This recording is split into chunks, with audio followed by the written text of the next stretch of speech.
کوئی میرے جیسا نہ ہو جو اچھا ایک سلجھا ہوا انداز ہے وہ ہو، کیسا ہو جیسا رسول اللہ صلی اللہ علیہ وسلم کا تھا۔ نبی علیہ السلام کا انداز کیسا تھا؟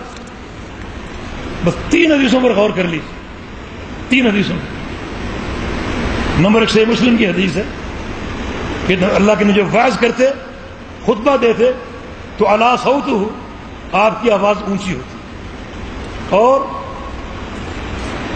وحمر وجہ ہو، اور آپ کا چہرہ سرخ ہو جاتا، اور وانتفخت اوداج ہو، آپ کی رگیں پھول جاتی، اور آپ کی کیفیت کیا ہوتی؟ کأنہ منذر جیش، کہ گویا آپ اپنے سننے والوں کو کسی لشکر سے ڈرا رہے ہیں کہ لوگوں لشکر حملہ کرنے والا۔ اس وقت ایک کمانڈر کی کیفیت کیا ہوتی؟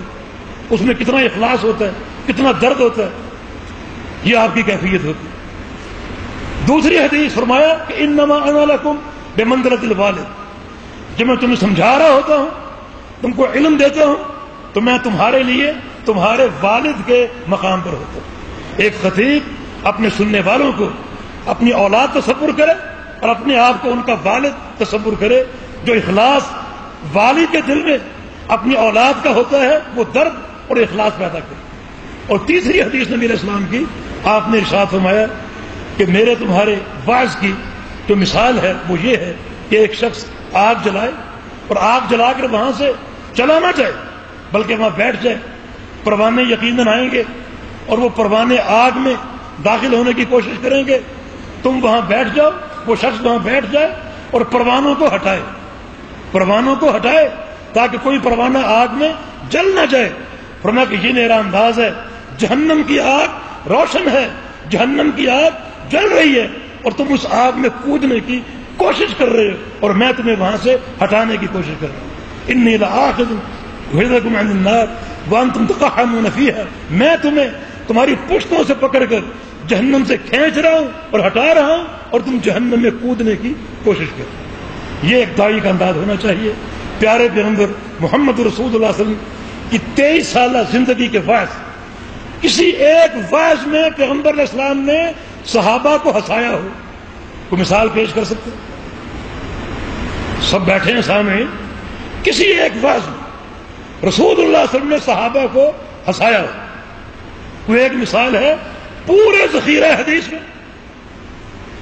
پھر آپ لوگ کیوں سنتے ہیں کہ فلاں شخص نے ایسا واعظ کیا کہ ہنس کے پیٹ میں درد ہو گیا؟ یہ واعظ کا انداز ہے؟ نبی علیہ السلام واعظ کرتے، صحابہ منہ چھپا چھپا کر روتے ہیں، رونگٹے کھڑے ہو جاتے، آنکھیں بھیگ جاتی، رونے کے واقعات آتے ہیں، ہنسنے کا کوئی واقعہ نہیں ہے۔ یہ دین ہے، کھیل نہیں ہے، تماشا نہیں ہے۔ یہ واعظ کا مقصد آخرت کی تیاری اور آخرت کی طرف متوجہ کرنا، اس ہنسی مذاق کا اس میں کوئی شائبہ نہیں۔ دوسرا ایک کام آج یہاں بھی ہوا، نعرہ تکبیر گونجا گیا اور آپ سب نے اللہ اکبر کہا، اس کا کوئی ثبوت ہے تو بتائیں؟ اللہ اکبر آپ نے سب نے مل کر کہا، یہ اجتماعی ذکر ہے۔ کیا اجتماعی ذکر کتاب و سنت سے ثابت ہے؟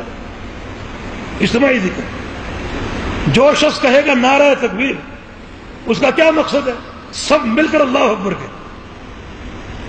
اور یہ کہا جاتا اللہ کے بندو نعرہ تکبیر جب لگاتے ہو تو یہ خطیب کے لیے ہلاکت ہے، اپنے آپ کو بڑا سمجھتا ہے، اس میں تکبر پیدا ہوتا ہے کہ پتہ نہیں میں نے کیا کہہ دیا، میں کیا بن گیا کہ نعرے لگ رہے ہیں، اور پھر وہ فخر کرتے ہیں کہ کل میں نے تقریر کی، بڑے نعرے لگے، بڑے نعرے لگے، اور خطیب کہتا ہے کہ نعروں کا آواز اتنا ہلکا، پھر وہ اور زور سے نعرہ تکبیر کہتے ہیں اور مجمع اور زور سے اللہ اکبر کہتے ہیں، پھر خطیب کہتا ہے کہ وہاں سے آواز نہیں ہے، اس کونے سے، پھر کہتے ہیں پھر کہتا ہے وہاں سے آواز نہیں ہے، اس کونے سے نہیں ہے۔ ایک خطیب کو میں نے یہ کہتے ہوئے سنا، اللہ اکبر اتنی زور سے کہو، اتنی زور سے کہو، آواز یہاں سے نکلے اور سامنے کوئی مسجد تھی بریلویوں کی، وہاں تک جائے اور وہاں کی دیواروں کو پھاڑ کر، اور جو مولوی ہے اس کے گھر کی دیواروں کو پھاڑ کر، اس کے کمروں کی دیواروں کو پھاڑ کر، سردی کا موسم تھا، اس کے لحاف کو پھاڑ کر، اس کے کانوں کے پردوں کو پھاڑ کر، لوگ ہنس رہے،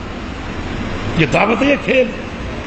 بلکہ ایک شخص نے یہاں تک کہا نعوذ باللہ واستغفر اللہ کہ اتنا ہلکا نعرہ اتنا اونچا لگاؤ، اتنا بڑا لگاؤ جتنا بڑا تمہارا رب ہے.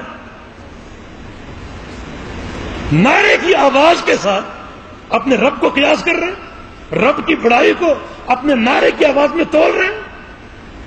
اللہ کا خوف ہے. یہ تمام فرسودہ باتیں